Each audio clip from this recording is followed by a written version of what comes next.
रायगढ़ में आजादी की 75वीं वर्षगांठ अमृत महोत्सव पर सांस्कृतिक कार्यक्रम व अखिल भारतीय कवि सम्मेलन का आयोजन जिला प्रशासन की ओर से नगर निगम ऑडिटोरियम में आयोजित हुआ, जहां देश व प्रदेश से पहुंचे ख्याति लब्ध कलाकारों ने अपनी मनमोहक प्रस्तुति से कार्यक्रम में समा बांधा। आजादी की 75वीं वर्षगांठ अमृत महोत्सव पर सांस्कृतिक कार्यक्रम एवं अखिल भारतीय कवि सम्मेलन का आयोजन जिला प्रशासन की ओर से नगर निगम ऑडिटोरियम में हुआ। देश व प्रदेश से पहुंचे ख्याति लब्ध कलाकारों ने अपनी मनमोहक प्रस्तुति से कार्यक्रम में समा बांधा। कार्यक्रम की शुरुआत दीप प्रज्वलित कर सरस्वती वंदना से हुई, जिसके पश्चात बैंजो पर लोक धुनों की मोहक प्रस्तुति दी गई, जिसे सुनकर श्रोतागण भाव विभोर हो उठे। इसके उपरांत भोजराम पटेल ने छत्तीसगढ़ी महतारी को समर्पित लोक गायन की प्रस्तुति दी। उनके गायन में लोक संस्कृति व जनजीवन की झलक दिखी। रायगढ़ के लोक गायक दीपक आचार्य ने अपने साथियों के साथ छत्तीसगढ़ी गीतों की श्रृंखला प्रस्तुत की, जिसके उपरांत सतनाम का संदेश देते हुए पंथी नृत्य प्रस्तुत किया गया। कार्यक्रम में सुवा नृत्य, कथक नृत्य के जरिए कलाकारों ने अमृत महोत्सव के मंच पर अपनी कला का प्रदर्शन किया। इसके बाद एमजी कॉलेज खरसिया के एनसीसी कैडेट ने स्वतंत्रता सेनानियों को समर्पित शहीद दस्तान भाव नाटिका का शानदार मंचन किया।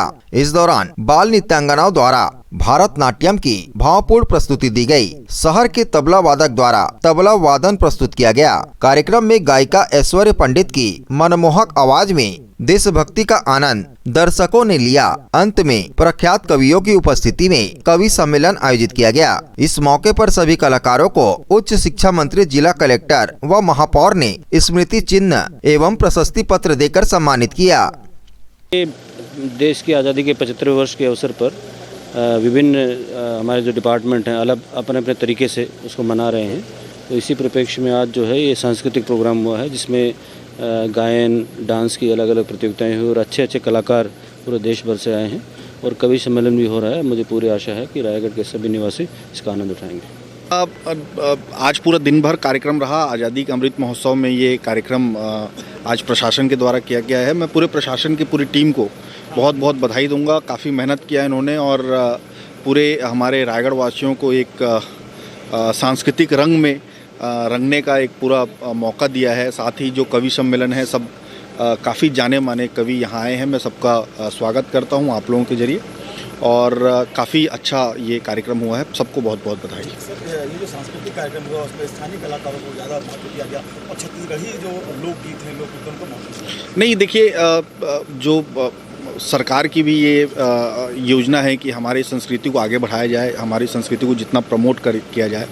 और आपने देखा होगा कि इतने बड़े कवि हैं, हमने जो लोकल यहाँ के खरसिया के और रायगढ़ के कवियों को भी मंच साझा करने का मौका दिया है और साथ ही साथ अन्य जो हमारे कलाकार हैं जो लोकल हैं उन सबको भी हमने मौका दिया है। और इसी उद्देश्य से हम काम कर रहे हैं कि हमारी संस्कृति, हमारा जो लोक संस्कृति है वो आगे बढ़े।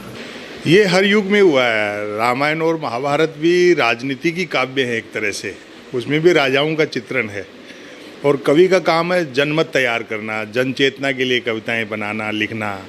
तो खूब लोग पसंद करते हैं। राजनीति जो है उससे अछूता समाज कैसे रह सकता है, तो कवि लोग करते हैं राजनीतिक टिप्पणियाँ और श्रोता खूब आनंद लेते हैं, उनका खूब सुने जाते हैं। युवा कवि जो आपको मनपसंद हो, अभी जो यूथ कवि जी, कोई यूथ कवि, युवा कवि जिसे आप बहुत पसंद करते हैं, जिसकी रचनाओं को बहुत पसंद करते हैं? बहुत हैं। गजेंद्र प्रियांशु हैं और भी बहुत लोग आ रहे हैं नए नए जो अच्छी गज़लें कहते हैं, अच्छे गीत कहते हैं। हास्यव्यंग भी कोशिश करते हैं लेकिन उतना अच्छा नहीं आ रहा अभी हास्यव्यंग के कवि जो है उनका अभाव है, क्योंकि वो जो दृष्टि चाहिए, जो अध्ययन चाहिए, जो ज़िंदगी और किताबें पढ़ने का एक जो ललक है, वो उसका अभाव दिखता है अभी हास्यव्यंग के कवियों में। परिवर्तन क्या देखते हैं तब और अभी? पहले जितने भी कवि थे उनका जीवन अनुभव बहुत व्यापक था। हालांकि कवि सम्मेलनों के प्रति उतना अनुशासन नहीं था उनमें। देर से कवि सम्मेलन शुरू हो रहे हैं, 2-2, 3-3 दौर हो रहे हैं। आज के कवि जो हैं वो भले लिखते सोचते कम है लेकिन प्रोफेशनल है। समय का प्रबंधन, उनकी यात्राएं, उनका रखरखाव वो बहुत अच्छा है। मैं तो गद्य लिखता हूँ। हाँ, देश के जो हालात हैं जिस तरह के कि मंदी का ये हाल है कि लोग सेल्फी भी ग्रुप में लेने लगे। सन्यासी व्यापार कर रहे हैं और व्यापारी सन्यास की सोच रहे हैं।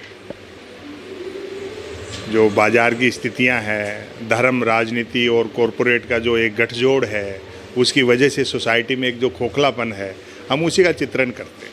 रायगढ़ से सुरजीत कौर की रिपोर्ट, ACN